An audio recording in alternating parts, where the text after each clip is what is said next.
Moins 14 millions de dollars, ce qu'a perdu cet investisseur crypto en moins de 24 heures sur la crypto-monnaie Mantra qui affiche un moins 90% et ça sur une seule journée. Quant à lui, le Bitcoin bute sur sa résistance qui fait office de barrage et qui l'empêche de reprendre ce fameux bull run. Donc moi c'est Florent, investisseur sur le marché des crypto-monnaies depuis 2016 où je suis parti avec un capital de moins de 10 000 euros pour aujourd'hui avoir un capital de plus d'1 million d'euros et ça grâce aux crypto-monnaies. Donc voici comment va se dérouler cette fameuse vidéo. Première partie, on va voir ensemble cette fameuse résistance qui fait office de barrage sur le Bitcoin et voir comment on peut la casser pour reprendre ce fameux bull run. Deuxième partie, je vais analyser vos crypto-monnaies pour voir celles qui ont un énorme potentiel cette année 2025 ou celles qui risquent totalement de s'effondrer. Et troisième et dernière partie, nous allons chercher et trouver ensemble des crypto-monnaies qui peuvent être très intéressantes et qui peuvent exploser cette année 2025. Donc on commence bien évidemment avec cette fameuse analyse du marché des crypto-monnaies. Pour ça, on va analyser le Bitcoin. C'est le plus important, c'est celui qui a le plus de poids dans le marché des crypto-monnaies. Donc aujourd'hui, eh bien, il faut tout simplement l'analyser pour voir ce qui peut se passer. Donc on a un Bitcoin, on avait vu la semaine dernière. D'ailleurs, si vous voulez revoir la vidéo de la semaine dernière, vous allez sur ma page YouTube, vous regardez la vidéo de mercredi dernier. Je fais des vidéos tous les mercredis pour vous analyser le marché des crypto-monnaies. Comme ça, vous pourrez voir ce que j'ai dit et vous allez voir également ces fameuses mises à jour. Je mets à jour le marché des crypto-monnaies toutes les semaines. Voilà.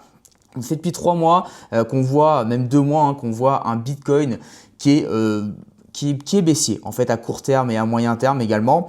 Donc on le voit ici avec des creux des sommets qui sont descendants, c'est représenté par les arcs en blanc. Donc tant qu'on a ça, malheureusement, on ne peut pas reprendre la hausse sur le Bitcoin et sur l'intégralité du marché des crypto-monnaies. En fait, il faut vraiment que maintenant on voit une stabilisation se mettre en place, c'est ce que je répète chaque semaine.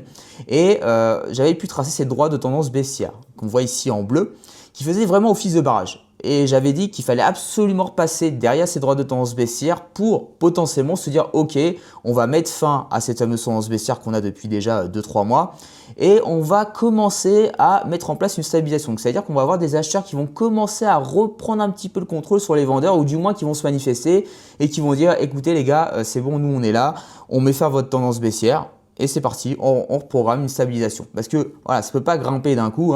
On va avoir forcément une stabilisation qui va durer plus ou moins de temps, ça on ne peut pas savoir. Mais on est obligé d'avoir une mini-phase de stabilisation en fait. Et là, c'est ce qu'on est potentiellement en train de remarquer. On est repassé là justement sur ce début de semaine, juste derrière cette fameuse droite de tendance baissière en bleu. Et ça, c'est un très bon premier signe de mettre fin à cette fameuse tendance baissière qu'on a depuis la fin du mois de janvier 2025. Bien évidemment, on ne peut pas encore dire que voilà, la tendance baissière est terminée parce qu'on n'a pas véritablement une stabilisation sous nos yeux. Mais ça, c'est un premier indice qui nous dit « Ok, on est potentiellement en train de démarrer une phase de stabilisation ». Ça, premier point avec des altcoins qui ont atteint de très très bons niveaux en termes de points bas.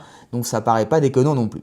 Maintenant, on le voit ici, on a vraiment une grosse résistance, c'est la courbe en orange. Donc cette courbe en orange représente la EMA 200. C'est une moyenne mobile exponentielle 200. Donc là, j'ai sur une unité de temps en daily, c'est-à-dire chaque bougie représente une journée en fait. Et on voit que ça fait vraiment office de barrage. On n'arrive pas à passer cette fameuse résistance. Et pour moi, on doit vraiment passer bien au-dessus de cette résistance pour déjà d'une confirmer qu'on pourrait d'autant plus démarrer une phase de stabilisation et transformer cette baisse qu'on a depuis plusieurs mois. Et en plus de ça, reprendre ce fameux bull run dans lequel on était depuis le début de l'année 2023. Je vais rafficher juste ici.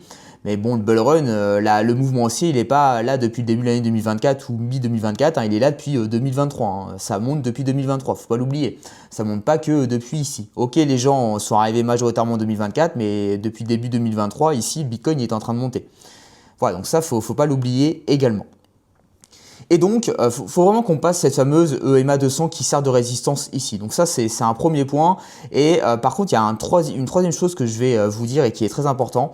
Et ça, vous devez absolument le regarder également. C'est à la fois la EMA 200 qu'on voit ici en orange, mais aussi la EMA 50. Vous voyez ici, si j'enlève un petit peu les dessins, on a une courbe en violet. Juste ici, ça, c'est la EMA 50. Ce coup-ci, c'est moyenne mobile exponentielle sur 50 périodes. Alors pourquoi je regarde ces deux moyennes mobiles exponentielles? Parce que je vais les regarder quand elles vont se croiser. Quand la EMA 50 va passer en dessous de la EMA 200 et inversement quand celle-ci va passer au-dessus de la EMA 200. Alors pourquoi je les analyse et comment je les analyse aussi également dans ce fameux moment de marché. Alors maintenant, moi je suis en train plutôt de regarder cette fameuse EMA 50, voir si elle va le passer en dessous de la EMA 200. Pourquoi? On est dans un cycle haussier et quand on est dans un cycle haussier sur le Bitcoin, la EMA 50 est toujours au-dessus de la EMA 200. Ici en daily, bien évidemment. Et par contre, le croisement de la EMA 50 sous la EMA 200, ça peut me donner des indications comme quoi on pourrait arrêter le cycle haussier et démarrer un cycle baissier. Vous allez le voir juste ici, hein. En 2021, ça a été le cas. Et même bien avant d'ailleurs, c'était pareil en 2017. Mais quand la EMA 50 est passée en dessous de la EMA 200, donc c'était à l'été déjà 2021, on avait déjà des premiers signes que la hausse était en train de se terminer, qu'on allait potentiellement démarrer un mouvement baissier, un cycle baissier. Bien évidemment, ce n'est pas une indication qui vous dit on va démarrer tout de suite le cycle, hein. Vous avez pu le voir juste après, ça a augmenté sur la fin de l'année 2021, mais c'était juste un rebond pareil. Et par contre, ensuite, en 2022, on a véritablement commencé le cycle baissier. Donc en fait, c'est une indication qui vous dit on est très proche de la fin de la hausse. Et pour le coup, on l'a vu déjà à l'été 2024, on avait presque croisé ici, mais pas du tout. Et là, pour le coup, on est un peu sur ce même moment qu'on avait à l'été 2024, où là, on a la EMA 50 qui est vraiment en train de toucher quasiment la EMA 200.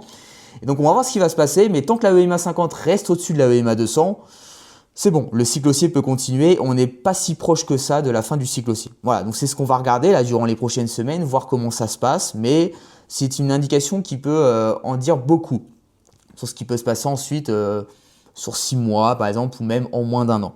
Et ça, faut vraiment en avoir conscience, bien évidemment. Voilà, donc moi, pour l'instant, ce que je pense qui peut se passer, en tout cas sur le Bitcoin actuellement, c'est avoir une phase de stabilisation qui commence. Donc ça n'empêche pas qu'on puisse revenir ici vers les 73 000 $. Ça, il n'y a pas de problème. Même pourquoi pas 70 000 $, hein, qui est, je le répète, je dis dans plusieurs vidéos ici également, l'ancien sommet 2021. Donc ça ne paraît pas déconnant maintenant qu'on l'a cassé ce sommet avec sur la fin de l'année 2024. On peut revenir sur cet ancien sommet pour se stabiliser dessus et pour repartir ensuite à la hausse. En fait, ça permettra de confirmer encore plus qu'on est passé au-dessus de ce niveau et que les acheteurs veulent véritablement donc oublier ce niveau en fait des 70 000 $ et repartir vers les 90 000 $, 100 000 $ et même réafficher un nouveau sommet haussier. Donc c'est pas mauvais, ça pourrait être même très bien de faire cette chose. Mais voilà, il faut vraiment qu'on démarre une stabilisation et je pense que maintenant qu'on est derrière cette droite de tendance baissière, on peut démarrer cette nouvelle stabilisation sur le Bitcoin. Donc premier bon signe hein, qu'on a en passant derrière cette droite de tendance baissière, en espérant que ça continue et ça justement, on va mettre ça à jour durant les prochaines semaines. Donc là, vous voyez, il faut être très minutieux sur le marché des crypto-monnaies et beaucoup le surveiller. On va passer maintenant à la deuxième partie, où là, on va voir directement ces fameuses crypto-monnaies que vous m'avez proposées et voir ce qui se passe sur ces cryptos. Donc j'ai eu la crypto-monnaie RNDR qui revient vraiment beaucoup à chaque fois. Et sérieusement, c'est une crypto-monnaie qui est très intéressante. Donc je vous l'avais dit durant les précédentes vidéos, je la garde dans ma liste de surveillance parce qu'effectivement, c'est pas mal ce qui se passe sur Render. Donc on a eu une très belle hausse en 2024 ici. Donc là, on était hein, depuis plusieurs semaines sur cette phase de baisse hein, qu'on analysait également dans chaque vidéo quasiment. On est toujours dans cette phase de baisse, vous voyez ici, hein, baisse, baisse, baisse, baisse, baisse. Là, on est potentiellement en train de trouver un support. Donc d'ailleurs, j'avais tracé ces deux traits, vous voyez, depuis pas mal de temps.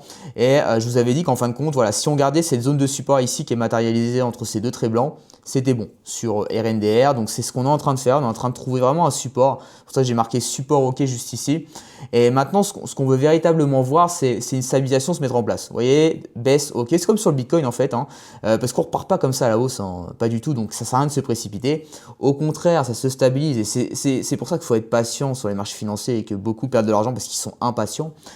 Si vous êtes impatient, malheureusement, vous allez faire des mauvais choix. Donc attendez que ça se stabilise. Là, on peut déjà, jusqu'au mois de juin, je pense, voir quelque chose d'intéressant, même peut-être un petit peu avant. Et ensuite, pourquoi pas investir dessus totalement. Mais c'est très bien ce qui se passe sur RNDR et il faut vraiment qu'on conserve ce support. Il ne faut pas qu'on repasse en dessous là, sinon c'est mort. Et là, si on repasse en dessous, on va vers ce niveau-là et voilà, c'est pas bon quoi. On continue la baisse et là, c'est très très mauvais. Mais bien évidemment, on ne peut pas trop se dire je vais me positionner, on est sur une zone de support. Ouais, mais on n'a pas de stabilisation sur ce support en fait. Et ça, c'est un problème. Tant qu'on n'a pas vraiment de stabilisation sur un support, on peut très bien le casser à la baisse. Donc il y a plus de risques justement dans ce principe-là.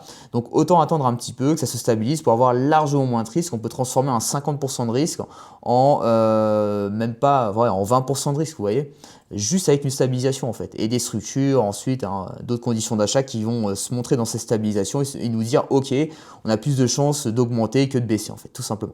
Donc RNDR, très intéressant. Je continue de m'y intéresser justement, il n'y a pas de problème, mais c'est pas une crypto-monnaie sur laquelle je vais me positionner pour l'instant.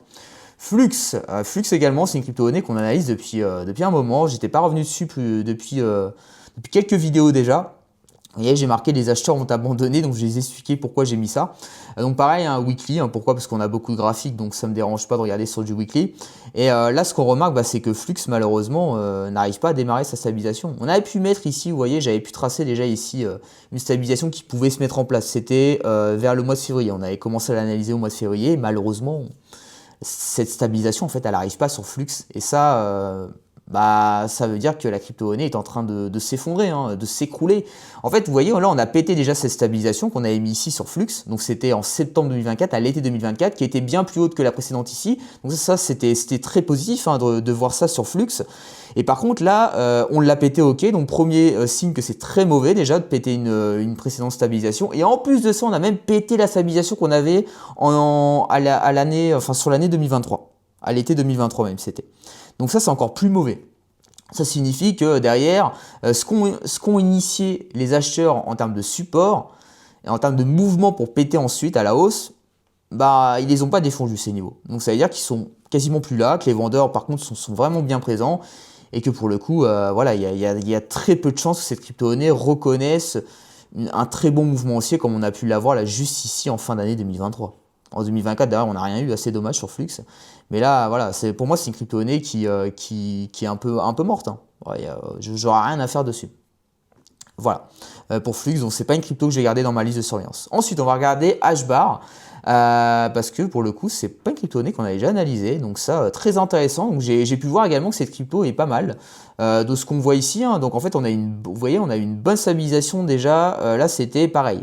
Donc mai 2023, elle était à peu près comme sur la majorité des altcoins qui étaient très bien. Je le répète, bien évidemment, pas n'importe quels altcoins. Ensuite, on a pu avoir une baisse, donc c'était avant l'été 2024. Là, on a eu un Bon, moi je me serais pas positionné ici parce que pour moi ici c'est un énorme rebond, ça c'est très compliqué à jouer, ça se joue ici, moi ces trucs là ici, ouais ok je prends. Stabilisation avec, vous voyez, des structures en W ici, donc des acheteurs qui sont présents, qui veulent instaurer potentiellement un mouvement aussi plus tard, et c'est ce qui s'est passé, on a une aussi, ça a un petit peu baissé, mais ici on a conservé les supports donc on s'en fiche, ensuite ça a pété et là le flux, enfin non pas le flux, H-bar, si on l'aurait pris ici, imaginons, il a fait quand même un plus 300%, 400% presque, ouais 300% en moyenne, ce qui est déjà très très bien, on est sur un x4, 1000 euros, vous avez 4000 à la fin. Et ça, je le répète d'ailleurs en moins d'un an, bien évidemment, donc c'est quand même déjà pas mal. Mais ça, je l'aurais vraiment pas pris. Pourquoi ça, par exemple, je l'aurais pas pris sur HBAR? Ce fameux mouvement baissier là, alors je vais vous expliquer pourquoi, c'est assez simple. Moi ce que je recherche c'est une stabilisation ici avec des structures haussières en W, vous voyez. Donc ce que j'appelle une structure haussière en W, tac tac, premier creux, deuxième creux qui est plus haut que le premier. Premier creux, deuxième creux qui est plus haut que le premier, le milieu du W, la structure en W, c'est voilà la lettre W. Ensuite on la break, ok, structure acheteuse, ça veut dire qu'il y a des vendeurs qui sont présents, qui sont bien plus présents que les acheteurs sont présents, ils sont bien plus présents que les vendeurs et que pour le coup derrière on a plus de chances d'avoir un mouvement haussier qui suit cette stabilisation qu'une baisse. Moi ce que j'aime pas ici c'est quoi? C'est qu'on a ça en fait, hop hop hop. Donc c'est pas un W qu'on a ici, même si ensuite ça a pété et qu'on a cassé le milieu. Parce qu'un W, voilà, c'est soit on s'arrête au même niveau ou soit on est au-dessus. Enfin, le deuxième creux au-dessus du premier creux. Et là, pour le coup, on est en dessous. Donc ça, c'est une structure en V-bot, j'appelle ça. Tac, tac, V-bot. Donc c'est une structure, c'est un rebond en fait, tout simplement. Donc rebond. Et ensuite, oui, on peut péter, il n'y a pas de problème. Mais c'est un rebond. Et le problème des rebonds, c'est qu'on ne sait pas où ça s'arrête. c'est le problème majoritaire des rebonds. Donc là, qu'est-ce que j'attends sur HBAR maintenant?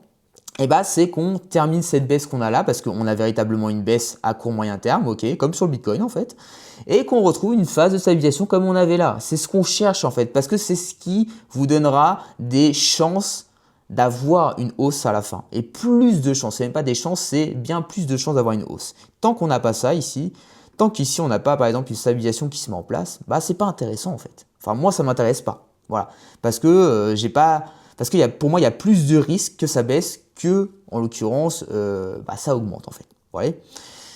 Voilà, stabilisation, on reste patient. C'est une crypto-monnaie qui peut être très intéressant parce qu'on a des creux de sommet qui sont ascendants. On le voit ici, un creux, sommet, voilà, ascendant, donc ça c'est nickel. Là, on a pareil sommet, mais voilà, on ne sait pas là où ça va s'arrêter. Peut-être ça va descendre ici, parce que la baisse n'est pas terminée, ou peut-être ça va repasser plus bas comme Flux en fait. Vous voyez ? Sur Flux, on aurait investi dessus, on aurait perdu de l'argent. Alors que vous aurez attendu une stabilisation, vous n'aurez pas perdu d'argent parce qu'il n'y en a pas de stabilisation. Et ça continue de baisser, puis pour le coup, elle est plus du tout intéressante. Donc voilà, au revoir, merci, je m'intéresse à autre chose. Ça sert à ça, justement, d'être patient et d'observer une stabilisation qui va suivre une baisse. Voilà, donc H-bar pour l'instant à surveiller, on va la garder dans la liste de surveillance, ça peut être très intéressant. Moi la tendance me plaît depuis 2023, donc à voir si là on a une stabilisation qui est bien plus haute que la première qu'on avait ici. Et là, ok, ce sera intéressant. Donc on va surveiller ça. Ensuite, on va surveiller également la crypto-monnaie Ray, et ça c'est très intéressant ce que je vois sur Ray pour le coup. Pareil, crypto-monnaie qui s'est stabilisée ici, on le voit, donc c'était printemps-été 2023, donc on avait vraiment des très bonnes structures sur pas mal de crypto-monnaies en 2023. C'était là en fait, il fallait investir, je ne vais pas vous le cacher. C'est là d'ailleurs où moi j'ai fait mes meilleurs résultats, ça a été fin 2023, début 2024, hein, pour être honnête avec vous, où là, tout ce que j'avais pu mettre en investissement sur 2023 sur les altcoins parce que j'avais toutes mes conditions d'achat ici, bah au bout d'un moment, bam, bam, bam, bam, bam, vous atteignez les paliers de vente et c'est tout, tout au même moment, sur 3 mois, sur 6 mois, ça se passe, bam, bam, bam, bam, bam, vous vendez, merci, ciao, j'encaisse, et voilà, bah ça c'est comme ça que ça se passe en fait sur le marché des crypto-monnaies, vous voyez. Donc voilà, ensuite ça a augmenté, on avait une autre stabilisation ici à l'été 2024 qui était assez propre, donc signe qu'on aurait pu se repositionner ici sur Ray, et ensuite ça a pété, donc nickel. Par contre là on observe un mouvement baissier, on le voit bien évidemment, donc là on est potentiellement, et je dis bien potentiellement, en train de démarrer une nouvelle phase de stabilisation, ce qu'on va surveiller également, et qui est au même niveau que celle-ci, donc ça c'est bien, vu qu'on la casse pas à la baisse. Par contre si on passe, si on stabilise pas vraiment ici, et qu'on fait ça, tac tac, pouf, ok, et qu'on pète ici la dernière stabilisation, bah on revient ici et là ça aura beaucoup de mal, Ray, je crois que c'est Raydium hein, si je ne me trompe pas, à reprendre un bon mouvement haussier comme on avait pu le faire là juste ici entre 2023 et fin 2024. Voilà, mais c'est pas mal ce qu'on voit sur Ray, hein, vraiment, moi ça m'intéresse beaucoup et quand on descend en daily ici, bah on voit que ça se stabilise pas mal, ok, très bien, ouais, bon, il y a peut-être un coup à jouer en vrai sur Ray, là, un rebond, alors ça je vous dis ça comme ça, c'est pas un rebond que je vais jouer, hein. Mais des fois, déjà, vous voyez, on a quoi là? On a résistance ici. Ok. Hop. Ouais, donc là, on a une bonne zone de résistance où ici, tac, résistance, résistance, nickel. Ouais, mais ça se joue pas. Ouais, non, ça se joue pas. Je me serais dit, ok, pourquoi pas prendre un trade ici, vous voyez, jouer le rebond. Mais en fait, le problème, c'est qu'on est déjà, on a déjà bien augmenté, vous voyez. Donc, si on joue le long, tac, on va mettre ça juste ici. Vous, par exemple, vous achetez ici. Vous mettez votre stop loss, donc une vente à perte. Si jamais en dessous, bah, le point bas. Ok, vous êtes ici. Et imaginons que vous jouez vraiment le sommet là, de la résistance qui est par là, ouais, quasiment. Vous voyez ici, hein, sommet par ici. Alors, vous êtes sur un 1.19 de RR. Sérieusement, c'est très nul. Moi, j'ai tendance à prendre des 2 pour 1. Donc, je vous avoue. Vous divisez par 2 là, donc c'est pas du tout intéressant. En gros, ça signifie quoi? Ça signifie que si vous mettez 100 euros, si vous perdez 50%, vous êtes prêt également à gagner 50%. Moi, ça m'intéresse pas trop. Je suis plutôt prêt à gagner 100% pour perdre 50% derrière, ok? Mais pas la même chose qu'en perte. Voilà. Bon, voilà à voir pour Ray. Donc bon, on va pas jouer, j'ai pas joué le mouvement haussier pour le coup. Enfin le rebond, parce que pour moi on va pas avoir un mouvement haussier, ça va être un rebond qui va permettre ensuite de redescendre et se stabiliser. Mais voilà, pour moi c'est un peu trop tard ce rebond, mais il faut qu'on observe une stabilisation. Donc je vais la garder dans ma liste de surveillance très intéressante. Et là ce qu'on va faire, c'est qu'on va essayer de, on va laisser cette droite de résistance d'ailleurs pour voir ce que ça fera durant les prochaines semaines. Mais voilà pour ça. Et peut-être que dans une autre vidéo, je vous donnerai un support, enfin une résistance qui peut être autre que ce qu'on voit ici. Et vous verrez, ça sera à partir d'un retracement si vous en parlerai la semaine prochaine pour le coup. Ensuite, on va regarder également la crypto-monnaie Pendle. Et d'ailleurs, si vous voulez comprendre comment moi je trouve mes crypto-monnaies, des crypto-monnaies très intéressantes, des opportunités, des crypto-pépites, appelez ça comme vous voulez, des crypto-monnaies sur lesquelles vous pouvez faire x2, x5, x10 et même plus. Hein. J'ai fait par exemple x30 sur la crypto-monnaie Popcat qui est un même coin, donc c'était avril ou mai, ouais c'était entre mars et avril 2024. Vous avez juste à regarder la vidéo qui est en description de cette fameuse vidéo. Vous avez un lien. Vous cliquez sur le lien qui est en description de cette vidéo. Je vous montre comment je choisis mes crypto-monnaies, comment j'arrive à trouver des opportunités, quand est-ce que je les achète également à un moment intéressant et quand est-ce que je les vends à un moment intéressant. Donc regardez ça, c'est cadeau. Ensuite, on va regarder également la crypto-monnaie Pendle. Donc j'ai mis comme Tao, mais effectivement, donc si on remarque un petit peu Pendle, on va regarder Tao.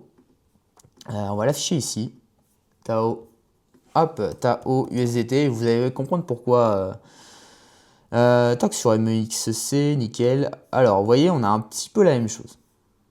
Dans le sens où, bougez ma tête, où en fait on a eu une très belle hausse ok là sur 2024, donc là ça a été 2023 par contre vous voyez, mais on va parler hein, en termes de structure, vous voyez ensuite là hausse là, baisse, ok, baisse ici également sur Pendle, deuxième partie de la hausse, deuxième partie de la hausse ici sur Tao, et là Tao on revient sur le bas ici, hein, ce point bas, donc on a à peu près la même chose, c'est pour ça que j'ai mis que c'était comme Tao. Et sur Tao, je vous avais dit déjà la semaine dernière, j'avais dit dans la précédente vidéo, bon, Tao est très intéressant et pour le coup, tant qu'on conserve ce support ici, qu'on a gardé vraiment 2 fois en tant que support, là, on le voit bien ici ce support, c'est pas mal. Par contre, maintenant, ce qu'il faut voir, c'est une stabilisation qui se met en place sur ce support, sinon malheureusement, la chute, elle peut faire très mal si on ne conserve pas ce support. Mais on est obligé d'avoir une stabilisation pour certifier qu'on va conserver ce support et là, pour l'instant, on ne l'a pas. Et bien là, sur Pendle, on va remettre l'écran, c'est un petit peu la même chose. On revient sur ce support juste ici qu'on a. Par contre, voilà, on doit avoir une stabilisation. Donc là, vous voyez, on a quoi? On a un rebond. Donc ça, c'est nickel. Hein, ça, c'est parfait. Mais voilà, c'est qu'un rebond. Et ce qu'on veut vraiment voir, eh bien, c'est une bonne stabilisation. Donc là, pourquoi pas avoir une baisse et avoir quelque chose comme ça, où en fin de compte, à l'été 2025, on est capable de se dire, ok, cette stabilisation, elle est bien en place. Et c'est possible de se positionner dedans, pour se positionner encore au plus bas hein, vers le support et ensuite pourquoi pas jouer la prochaine hausse qu'on aura ici. Ouais, carrément même. Mais par contre, en l'occurrence, si on n'a pas cette stabilisation et que là, vous voyez, tac, tac, tac, tac, tac, tac, on baisse, là, pareil, la chute a fait mal. On revient ici et on revient potentiellement même ici. Et ça, les altcoins, ça revient beaucoup vers les anciens points bas de marché, ça faut pas oublier. Donc c'est pour ça, vous voyez, pour moi, il faut vraiment attendre constamment des stabilisations parce que la chute, je peux vous avouer qu'elle est très très rude, elle fait très mal.